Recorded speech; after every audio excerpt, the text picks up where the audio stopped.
Okay, here's a quick video. We did some updates to the chickens, so I wanted to update everyone. The fountain is down right now. We had a big storm, so you can see it washed out some of the mulch, but not too much, so we did pretty good. I lost about a bag of mulch, so that's not bad for all the mulch we have here. We've planted some plants here, different vinca, pentas, some society garlic, some other plants. Eventually we're getting a couple more plants here, mulch, and then the fence goes back up and we'll be done with that. Here's the shed in all its glory. We're still working on it. A little too girly right now. We're going to paint the door red probably. Man it up a little bit so it's not too feminine.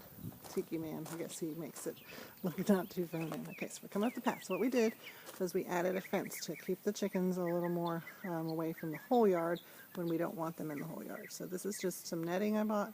The best deal is actually at Tractor Supply. I bought it at Lowe's for a 50-foot roll at 4 feet high for $25, and they have it Tractor Supply for $35 or $30, I think.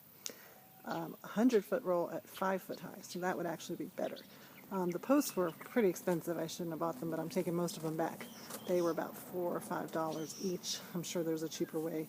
We just need something really strong here. So it's this black netting. It's really made for like to keep your garden away from birds and stuff, but it's plenty strong enough. It's really tough, hard plastic. I left an area here with just some nails until we fix something more permanent, just to be able to take it off and get in and out. And then we just strung one to make like a little gate here so I can get in and out. And then we have one more support. We actually had another support there, but we took it down because we didn't really need it. And we're thinking maybe we can take this one out and it'll look even cleaner from the house. You can hardly see the netting. That's the best part of it. It's black. Let's see if I can get a little close-up of it. You can see it's just maybe 1-inch square netting. And obviously if you built something nicer you could put this on it. But just for temporary, less than $50, it's a pretty good deal. This is a little bit of a junk corner right now. We got to fix this. But this was the old brooder that we used. We took everything off of it and it was just a frame. We were going to break it apart, but we thought, well, let's throw it in here and see if the chickens like it. They've been roosting on it.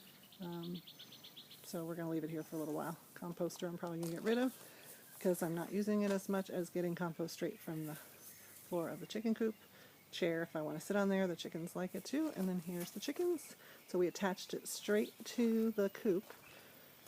So we didn't need to, we just stapled it. Again, this is kind of, jerry-rigged. You'd have to find out something better, but the netting is perfect. They haven't tried to go under it. They haven't tried to go around it. They do jump on top of the coop, so if that's a problem, we'll have to figure out putting something so they can't jump on top of the coop. But I don't think they could jump over this unless they really wanted to. So what we did, we were getting a lot of food wasting. So we cleaned out there. There was like 4 inches at least, maybe more, of food under there that was all moldy and stuff. It was gross.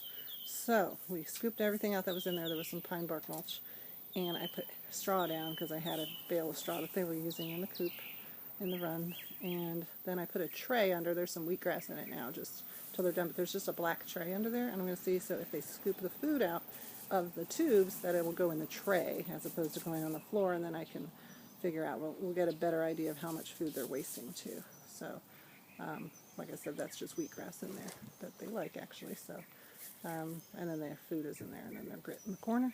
And then here, we opened that straw. About a half of that bale filled up this whole run. So that went a long way. It was really compressed. So we just threw the flakes of it in there, and then they've been scratching it all up. It's pretty puffy right now. I'm sure it'll get compacted down.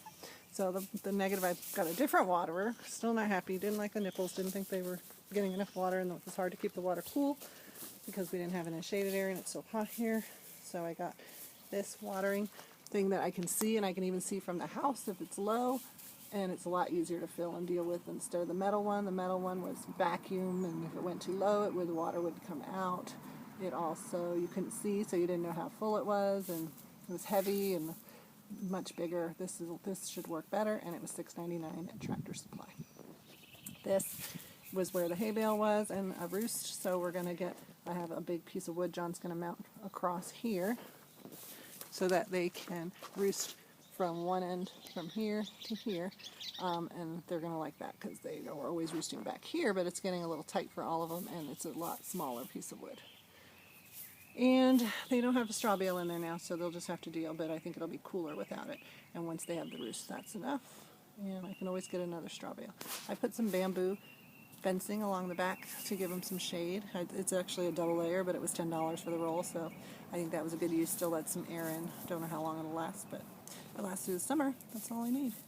And then in the back, the run extends back here, and I actually cut it off here so that I can still access from the back from the outside. Here's that bamboo. The door back here. This is where I was keeping some water, but I decided it's a little harder to get back here. So this is just an access door. If I need to get in or want to put something in or let them out into the yard, I could do it this way or from the door on the other side. And this is now how far they can get. So unfortunately, I still would, to get the eggs, I'm going to have to go inside the pen area. But we'll see how that works. And here's the whole area they have. It looks small, but it's actually pretty big. It's probably about 12 feet, maybe longer, by 25 feet. So they got a huge area now. We just have to see if they're going to stay contained or if they're going to get out. Here's the rest of the yard. Grass is delivered, not laid because we had storms. It's about a third of the way down the yard. Tomorrow, hopefully, if it doesn't rain anymore, we can get the rest laid and we'll actually have a backyard for a change. Yay! It looks better already, just with part of a yard. We're getting there. It's taking a long time. So here it is.